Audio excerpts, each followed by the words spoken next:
আমাদের সরকারি বাস রকেট, যার নাম দেওয়া হয়েছে এনবিএসটিসির, শুধু নামে নয় কামিও দেখুন দেওয়া দাদা চালাচ্ছে কিন্তু খুব সুন্দর।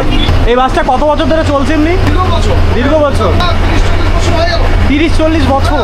সিটগুলো দেখছো পুরো ফ্যাসিলিটি রয়েছে। সরকারি বাস বলে কি ফ্যাসিলিটি থাকবে না এমনটা নেই, সব রকম ব্যবস্থা করেছে, মানে চার্জিং করতে পারো তোমরা, সেই সকেটটাও দিয়েছে একবারে উইন্ডো সিটের পাশেই। কিন্তু দেখুন কৃষ্ণনগর হচ্ছে ফেমাস সর ভাজা, সর ভাজা, এটা সরপুরিয়া নাম, দুটোই বেশ ভালো। আর এখন জানলা দিয়ে চা বাগান দেখতে পাচ্ছি, আর এত সুন্দর মনোরম দৃশ্য সকালবেলায়, অসাধারণ লাগছে। বাসে বসে চানাচুর মুই অসাধারণ।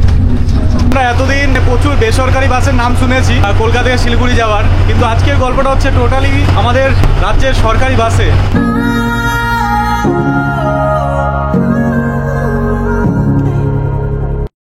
নমস্কার সকলকে।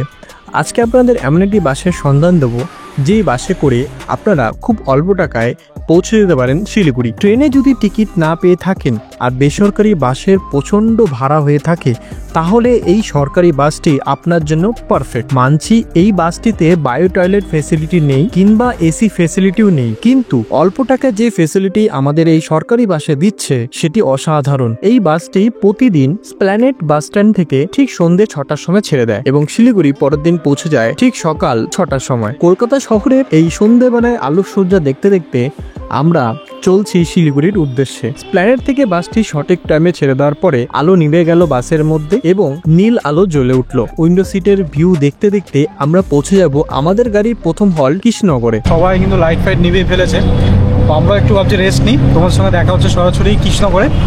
30 মিনিটে হল দেবে আমাদের, সেখানে কিছু খাওয়া দাওয়া করা হবে। ধর্মতলা থেকে আমাদের বাসটি ছেড়েছিল ঠিক 6টার সময়, আর এখন বাসটা অনেকটাই লেট, কেন রাস্তা একটু ঝঞ্ঝাট ছিল, সে ঝঞ্ঝাট কাটিয়ে এখন ঠিক 11টা 15 বাজে। এখন আমাদের বাস এসছে তোমার তারামা হোটেল সুইটসে। এখানেই অ্যাজ ইউজুয়াল আসে সব বাসগুলো, বাট আমাদের যে এনবিএসটিসির বাস এখানেই আসে। এখানে তোমরা খাওয়া দাওয়া করতে পারো, সরভাজা খেতে পারো, বাট আমরা ইন্টারেস্টিংলি নিয়েছি কি, আমরা মুড়ি চানাচুর নিয়েছি এখানে, কারণ রাতে প্রচুর অনেকটা রাত হয়ে গেছে, আর এখন যদি ভাত বা কিছু খাওয়া হয় আমার মনে হয় না সেটা হজম হবে। তো এর জন্যই আর কি মুড়ি চানাচুরটা পারফেক্ট করা হলো, বাঙালির সেকেন্ড অপশন।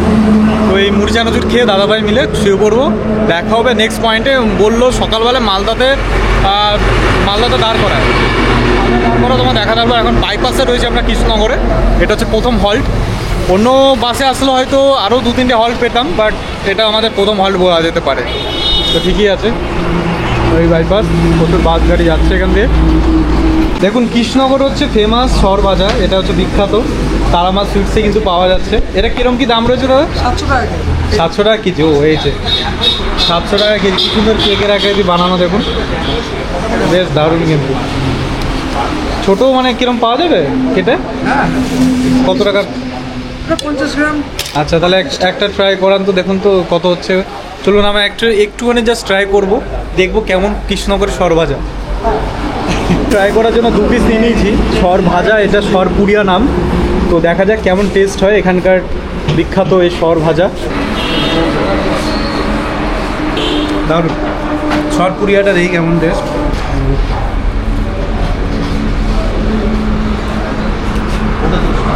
দুটোই বেশ ভালো, কোনোটা মানে কমতে বলা যাবে না। মানে সর ভাজার উপরে যে ভাজাটা রয়েছে না, সরের এই পোর্শনটা বেশি ভালো লাগছে আর। এই দেখতে পাচ্ছ আমাদের ড্রাইভার দাদার কেবিন, এখানে কিন্তু বাসটাকে পরিচালনা করা হয়, যেটার নাম রকেট। আর এই হচ্ছে সরকারি বাসের সিটগুলো, দেখো ফ্যাসিলিটি। এই হচ্ছে দেখো সিটগুলো, দেখো সুন্দর।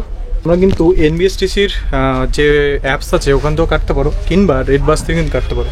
আমরা কিন্তু এই টিকিটটা কেটেছি রেড বাস থেকে। 486 টাকা দেখাচ্ছিল অনলাইনে, আর আমাদের টোটাল ট্যাক্স ফ্যাক্স মিলিয়ে ওই 515 টাকা মতন পড়েছিল। এই হচ্ছে আমাদের সিট দুজনের। সিটের অবস্থা কি বলো, মোটামুটি। আর সেই রকম কিছু ইন্টেরিয়র দেখতে পাওয়া যায়।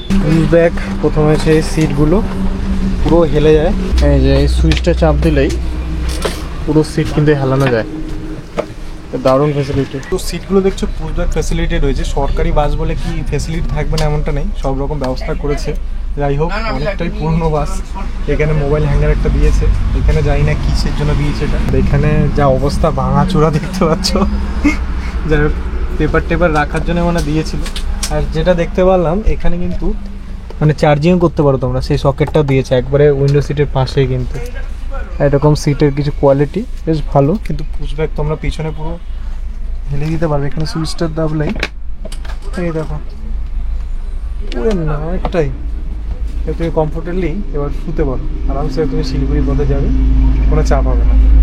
কারণ আমাদের সরকারি বাস রকেট, যার নাম দেওয়া হয়েছে এনবিসিসির, নাম হয় শুধু নামে নয় কামিও দেখুন দেবদাদা চালাচ্ছে কিন্তু খুব সুন্দর। আর সামনে থেকে ফ্রন্ট এখন দেখাচ্ছি, এটা NH12 না, NH12। আচ্ছা, ন্যাশনাল হাইওয়ে 12-এর উপর দিয়ে, মানে ন্যাশনাল হাইওয়ে 12-এর উপর দিয়ে আমরা এখন যাচ্ছি, কলকাতা শিলিগুড়ির হাইওয়ে। দারুণ।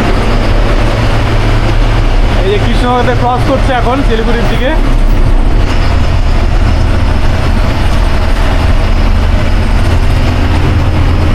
এই বাসটা কত বছর ধরে চলছে এমনি? বছর থেকে হ্যাঁ, দীর্ঘ বছর দীর্ঘ বছর, 30-40 বছর হয়ে গেল। 30-40 বছর, বাহ।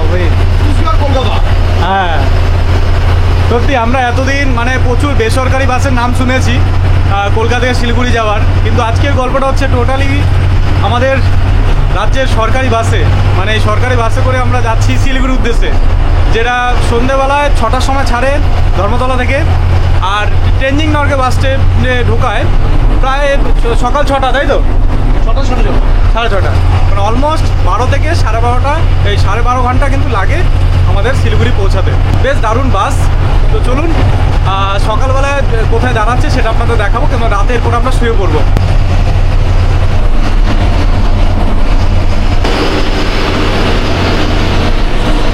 3:46 বাজে, এখন আমরা এক জায়গায় এসছি, এই হাইওয়ের পাশে দাঁড়িয়ে করেছে। বাবা কি ঠান্ডা লাগছে এখানে মোটামুটি। চলো যাওয়া যাক।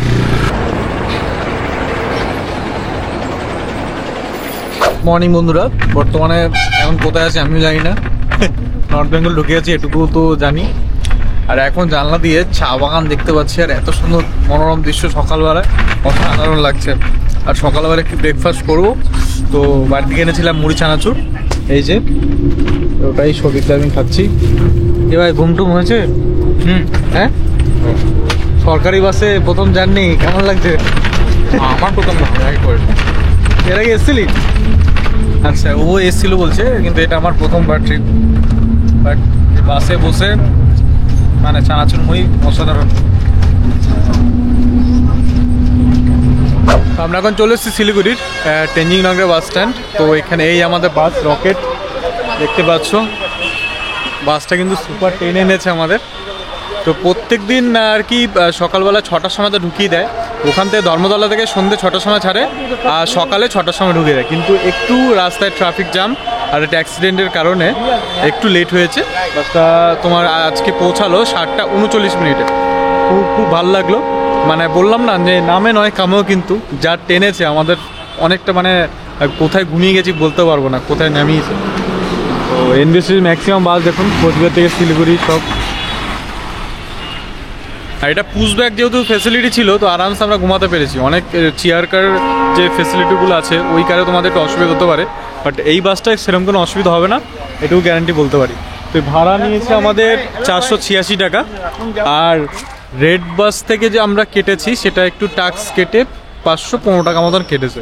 তো তোমরা যদি অফলাইনে কাটো সিটের একটু ঝামেলা হতে পারে, আমাদের তো উইন্ডো সিট খুব ম্যান্ডেটরি ছিল ভিডিও করার জন্য, তাই আমরা তোমার ওই রেড বাস থেকে কেটে নিয়েছি। আর যদি অফলাইন কাটো তাহলে 486 টাকা কিন্তু পড়বে। বাস স্ট্যান্ডটা অনেকটাই বড়, ট্রেনজিংয়ের বাস স্ট্যান্ডটা। আর এখানে অনেক ইন্টারন্যাশনাল গাড়ি দেখতে পাচ্ছি, গ্রিন লাইনের গাড়িটা চলে তোমার, এটা ইন্ডিয়া থেকে পুরো নেপাল যায়, মানে আমাদের শিলিগুড়ি থেকে নেপাল যায়। বাহ, মানে ইন্টারন্যাশনাল টার্মিনালস বন্ধুরা, বুঝতে পারছেন। আর কলকাতা থেকে আমি দেখেছি যে ভুটানের সার্ভিস আছে, এখান থেকে কিন্তু ভুটান যাওয়া যায়, নেপাল যাওয়া যায়। চলো টিকিট কাউন্টারটা দেখিয়ে দিই। এখান থেকেও কিন্তু তোমরা চাইলে এই রকেট বাসটা ধরতে পারো, তোমার এই বাসে করে আবার কলকাতা থেকে যেতে পারো, ঠিক আছে।